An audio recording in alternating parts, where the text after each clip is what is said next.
వదిన అసలు ఏంటి మీరు ఒక నిర్ణయం తీసుకున్నారంట, అసలు డబ్బులు వస్తున్నాయంటే రావాలి అనుకునేటువంటి దాని నుంచి వెళ్ళి మీరు పార్టీకి ఇంత సహాయం చేద్దాం అనేటువంటి ఆలోచన ఎందుకు వచ్చింది అసలు? అది ఎప్పటి నుంచో ఉంది, పుట్టుకలోనే ఉంది. అయితే ఒక రకంగా ఇది నా దగ్గరే కాపీ కొట్టిండు ఆయన. ఓకే, అంటే నేను రీసెంట్ గా మొన్ననే విఆర్ఎస్ ఇచ్చా నవంబర్ లో. అయితే నాకు పెన్షన్ వస్తుంది కదా, అయితే నువ్వు ఎకనామికల్ గా సెటిల్ అయిపోతే ఈ పెన్షన్ నేను మంచిగా చదివే పిల్లలకి స్కాలర్షిప్ గా ఇస్తా అని అన్నా అనమాట.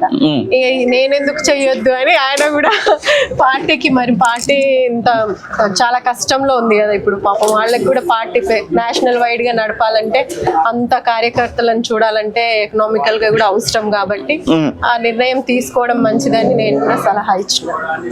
చివరికి ఎమ్మెల్సీగా ప్రమాణ స్వీకారం అయింది, అక్కడ మీరు పక్కన కూడా ఉన్నారు. ఎట్లా ఉంది మీ భావోద్వేగం కానివ్వండి, అక్కడ ఉన్నటువంటి పరిస్థితి కానివ్వండి, మీరు ఎప్పటి నుంచో వెయిట్ చేస్తున్నటువంటి కాలం ఈ రోజు వచ్చింది?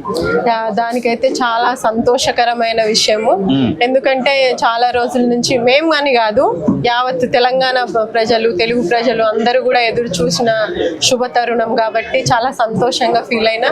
సో ఈ రోజు పదవి వచ్చింది, ఎట్లా అంటే వచ్చినందుకు తను ఎట్లా హ్యాపీగా ఉన్నారో అంతే హ్యాపీగా జనానికి కూడా మరింతగా పనిచేయాలని నేను కోరుకుంటున్నాను. మంత్రివర్గంలో చోటు లభిస్తుంది, అద్దంకి దయాకర్ అనేటువంటి పేరు కూడా వస్తా ఉంది ఈ మధ్య కాలంలో. దాదాపుగా ఎమ్మెల్సీ ప్రకటన కంటే ముందు ముఖ్యమంత్రి కూడా పలు స్పీచెస్లలో చెప్పినటువంటి సందర్భం కనబడతా ఉంది, బహిరంగ సభలలోనే మాట్లాడడం జరిగింది. మంత్రివర్గంలో చోటు వస్తుందని ఆశ ఉందేమన్నా?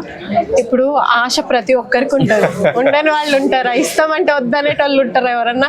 కాకపోతే ఏంటంటే అంటే ఇలాంటి వ్యక్తికి, మా వారి లాంటి వ్యక్తికి ప్రజా ఉద్యమంలో ఉన్నారు, తెలంగాణ ఉద్యమంలో ఉన్నారు, పొలిటికల్ గా మంచిగా ప్రజల వాయిస్ అయితే తన గళాన్ని ఎప్పుడు వినిపిస్తున్నటువంటి వ్యక్తి కాబట్టి ఆయన క్రెడిబిలిటీ ఉంది, లేదని కాదు. కానీ అధిష్టానం దృష్టిలో కానీ, మన ఇక్కడ స్టేట్ లెవెల్ మన సీఎం గారి దృష్టిలో, మంత్రి మండలి దృష్టిలో ఆయనకి ఎలాంటి ప్లేస్ ఇవ్వాలో, ఎలాంటి పొజిషన్ ఇవ్వాలనేది వాళ్ళు నిర్ణయం తీసుకుంటారు, మనం చెప్పితే కాదు కదా.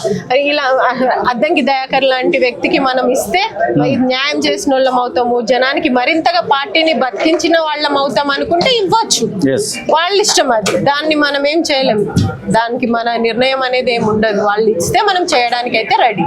ఇప్పుడు ఉన్నటువంటి పరిస్థితులలో మీ అంచనా మేరకి తెలంగాణ రాష్ట్రంలో చాలా హామీలు ఇచ్చున్నారు. మీరు కూడా ఒక టీచర్గా పనిచేస్తున్నారు, మీకు కూడా సొసైటీ మీద అవగాహన. ఇప్పుడు అద్దంకి దయాకర్ మీ భర్త పైన ఉన్నటువంటి ప్రస్తుతం తక్షణం ఉన్నటువంటి ప్రెజర్ ఏమనుకుంటున్నారు, ఏ పని చేస్తే బాగుంటున్నారు? ఇప్పుడు ఒక్క 1 year అయిందండి పరిపాలనలోకి వచ్చి, కాంగ్రెస్ పరిపాలనలో వచ్చి 1 year అయింది, ఇంకొంత టైం ఇవ్వండి. ఇప్పుడు 10 years ఏం చేసిరు అనేది ఎవరు సరిగ్గా అడగలేదు ఆ రోజు, మరి ఎందుకు అడగలేదు తెలియదు. 1.5 year అయిందో లేదో గట్టిగా అందరు వచ్చేసి అడుగుతున్నారు, సోషల్ మీడియాలో అక్కడిక్కడ ట్రోల్ చేస్తున్నారు. HCU ఇష్యూ కూడా చాలా వరల్డ్ వైడ్ గా, అసలు మా చిన్న పాప ఏది పట్టించుకోదు, తనకు కూడా రీచ్ అయ్యేటట్టు పోయింది. అది అంత వైరల్, అంత ఫేక్ ఎందుకు వైరల్ చేస్తున్నారు? ఏఐని యూజ్ చేసి పార్టీ పవర్ లో వచ్చినందుకు వాళ్ళకి ఎంత కోపం ఉంది చూడండి. కాంగ్రెస్ పార్టీని ఎలాగైనా పడేయాలనే కోపంతో చేస్తున్న ఇవి ట్రోల్సే గానీ ఇది నిజమైనవి కావు, ప్రజలందరూ గమనిస్తారు. ఇప్పుడు గవర్నమెంట్ కూడా 6 పథకాలు ఇచ్చిందండి, మెల్లగా ఇస్తుంది ఒకదాని తర్వాత ఒకటి. మీరు చేసిన అప్పులు ఎన్ని ఉన్నాయి? మీరు లక్షల్లో అప్పులు చేసి మీరు ప్రజలకు ఇప్పుడు సర్వీస్ చేయండి అంటే నెక్స్ట్ వచ్చిన గవర్నమెంట్ కి ఎంత ప్రాబ్లం అవుతుంది? దానికి కూడా టైం ఇవ్వండి, ఈ 5 years టైం ఇవ్వండి. అన్ని పథకాలు వాళ్ళు సక్రమంగా చేస్తేనే మళ్ళీ గెలిపించండి. మీ చేతుల్లో ఉంది, అది ప్రజల చేతుల్లో ఉంది. ఓటు ప్రజలే నిర్ణయిస్తారు, మీరెందుకు తొందరపడుతున్నారు? అపోజిషన్ పార్టీస్ ఎవరైతే ట్రోల్ చేస్తున్నారో, ఎవరైతే ప్రాపగండా క్రియేట్ చేస్తున్నారో, you have to wait for that time అని అంటారు. మొత్తానికి ₹1 కూడా ఇంట్లోకి తెచ్చిండా తేలేదా అనేది గతంలో కాలేజీ టీవీ అడిగితే నాకే జీతం వచ్చింది, నేనే సాధిన అన్నారు. ఇప్పుడు అన్న జీతం తెచ్చడానికి అవకాశం ఉంది, మీకు సంబంధించినటువంటి పింఛన్ కూడా రాబోతా ఉంది. ఎట్లా ముందుకు పోదలుచుకున్నారు? ఇంకేదైనా ఆలోచనలు ఉన్నాయా? నిజంగా చెప్పాలంటే ఆయనకు వచ్చే జీతం కంటే ఎక్కువ ఖర్చులు పెరిగినాయి. పిల్లలు పెరిగిరు కదా, ఒక ఆమె అమెరికాలో చదువుతుంది, ఇంకో ఆమె కూడా BBA చేస్తుంది మన పంజాబ్ లో, బాబు 8th standard HPS లో.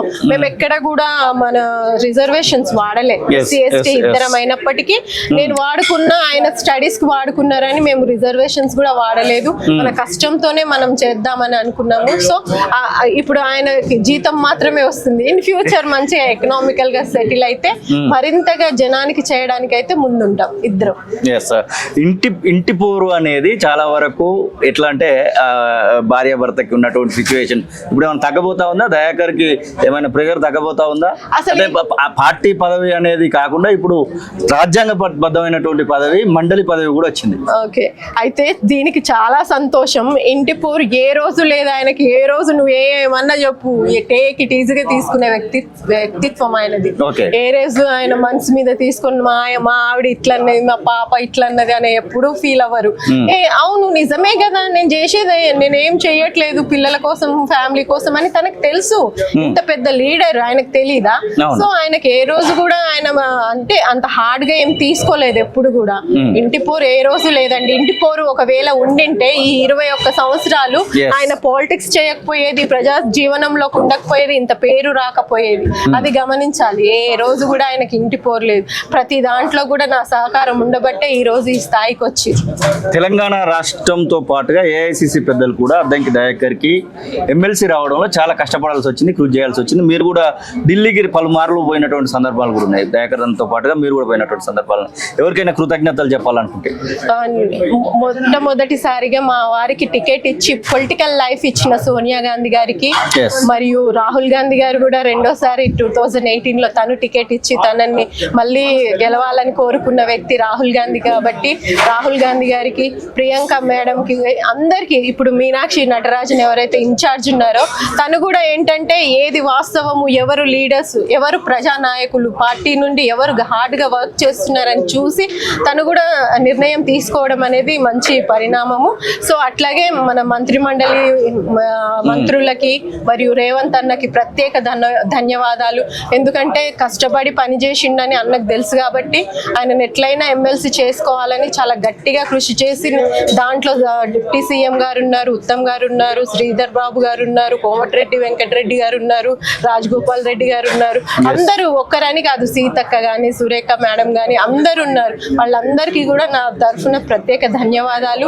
మీరందరూ కూడా మా వారు చేసే కార్యక్రమాలకు, ప్రజా కార్యక్రమాలకు మరింతగా అందరూ సహకరించాలని ఈ సందర్భంగా నేను కోరుకుంటాను. చివరిగా మీ కొలీగ్స్, మీతో పాటుగా టీచింగ్ చేసినటువంటి కొలీగ్స్ ఎట్లా ఫీల్ అవుతున్నారు మీ భర్తకి ఎమ్మెల్సీ వచ్చినటువంటి నేపథ్యంలో? నిజంగా వాళ్ళకే వచ్చినట్టు ఫీల్ అవుతారు అందరూ కూడా. అంటే నేను ఒక టీచర్ కాబట్టి, వాళ్ళ కమ్యూనిటీ నుంచి వచ్చిన అమ్మాయిని కాబట్టి, అరే మా అమ్మాయి వాళ్ళ, అంటే మా టీచర్, మా కొలీగ్ వాళ్ళ ఆయనకి ఎమ్మెల్సీ వచ్చింది, సో మాకు వచ్చింది అన్నట్టుగా ఫీల్ అయ్యి కొంతమంది మన అసెంబ్లీలో ప్రమాణ స్వీకారానికి కూడా రావడం జరిగింది. సో దానికి మాకు చాలా సంతోషము. సో మా అచీవ్మెంట్ లో ప్రతి ఒక్కరి భాగం ఉందండి.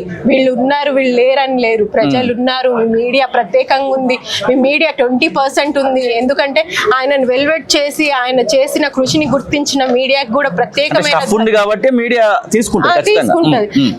ఇప్పుడు మీరు అంటున్నారు కృషి చేసిన దాన్ని కూడా పబ్లిసిటీ చేయాలి కదా, చేసే సాధనం కూడా ఉండాలి, ప్రజలకు కూడా రీచ్ అవ్వాలి కదా. అప్పుడు పలానా వ్యక్తి ఇంత పని చేస్తున్నాడు, ప్రజల కోసం ఇంత త్యాగం చేస్తున్నాడు, ప్రజల కోసం ఇంత పోరాటం చేస్తున్నాడు, అది రీచబుల్ అవ్వాలంటే మీ వల్లనే అయ్యింది. కాబట్టి మీకు కూడా ప్రత్యేకమైన ధన్యవాదాలు తెలియజేస్తున్నాను. మరి ఈ రోజు మీరు ఏవైతే డిమాండ్స్ పెట్టిరో గవర్నమెంట్ లో, మేము అవన్నీ కూడా అంటే అవన్నీ ఫుల్ఫిల్ చేయడానికి సీఎం దగ్గరికి ఈ విషయాలన్నిటిని ఆయన తీసుకెళ్తారు. దాని మీద చర్చ జరుగుతుంది. కంపల్సరీ ప్రజలకు ఉపయోగకరంగా ఉండే కార్యక్రమాలు చేపడతామని. నాగమణిని ఒక ఉద్యమకారిని చేయబోతున్నా అని కొద్దిసేపటి క్రితం దయాకర్ అని చెప్పిండు. నిజంగానే అట్లాంటి స్పిరిట్ తో ముందుకు పోబోతా ఉన్నారా? మీకు సంబంధించినటువంటి హక్కుల కోసం, మీకు సంబంధించినటువంటి పోరాటాలు చేయబోతా ఉన్నారా? అయితే ఒక రకంగా ఈ రోజు కొత్తగా ఉద్యమకారిని కాదు నేను. ఒక ఉద్యమకారుని తయారు చేసిన వాళ్ళు ఉద్యమకారులు అవడంలో పెద్ద విశేషం ఏమి ఉండదని. అంటే దయాకర్ అన్న ఉద్యమకారుడు ఏంటంటే దాని వెనకాల సతీమణి నాగమణి ఉంటది. ఆబ్వియస్ గా బేస్ లేనిది ఎవరు ముందుకు వెళ్ళలేరు. సో ఏంటంటే నేను కూడా యాజ్ ఏ టీచర్ గా నేను కూడా పిల్లలకి సోషల్ గా వర్క్ చేస్తున్నట్టే కదా. ప్రజలకి ఎప్పుడైనా కూడా ఏదో ఒక సెక్టార్ లో పనిచేస్తాం మనం. మీ మీడియా ఉంది, మీ రెస్పాన్సిబిలిటీస్ ఎలా ఉంటాయో ప్రజల తరఫున మాకు కూడా, మేము టీచర్ గా యాజ్ ఏ టీచర్ గా నాకు కూడా సమాజం పట్ల అవే బాధ్యతలు ఉంటాయి. సో నేను అక్కడ ఎట్లా నిర్వర్తించిండో ఈ రోజు ప్రజా జీవితంలో కూడా నేను అలాంటి కార్యక్రమాలు చేయాలని ప్రజలకు మరింతగా దగ్గర అవ్వాలని నేను కూడా కోరుకుంటున్నాను. థ్యాంక్ యూ వదిన. ఎస్